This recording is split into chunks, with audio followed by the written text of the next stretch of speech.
Why you discriminate? Why you stop me? I am only attending. You should be happy for that. Instead of that, you are giving more scope to your party.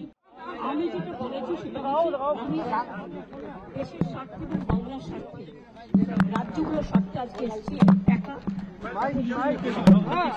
কিন্তু আপনাদের পরিষ্কারভাবে বলছি, আপনারা বাজেটে আমাদের বঞ্চনা করেছেন, আপনারা বাংলার সমস্ত উন্নয়নের প্রজেক্ট বন্ধ করে দিয়েছেন, আপনারা বিরোধী দলের কোনো রাজ্যকে কোনো সুযোগ দেন না, এবং আপনারা আমাদের 3 বছর ধরে 100 দিনের কাজ বন্ধ, প্রধানমন্ত্রী আবাস যোজনা বন্ধ, রুরাল রোড যোজনা বন্ধ, সমস্ত কিছু বন্ধ করে রেখেছেন।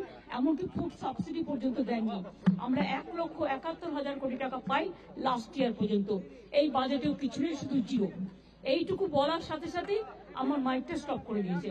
আমি বললাম, why you discriminate? Why you stop me? I am only attending. You should be happy for that.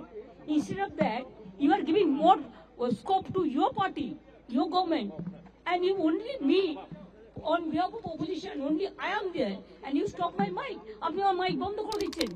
আপনাদের এই বঞ্চনা আমি মানি না, তাই মনে রাখবেন। আমি চললাম।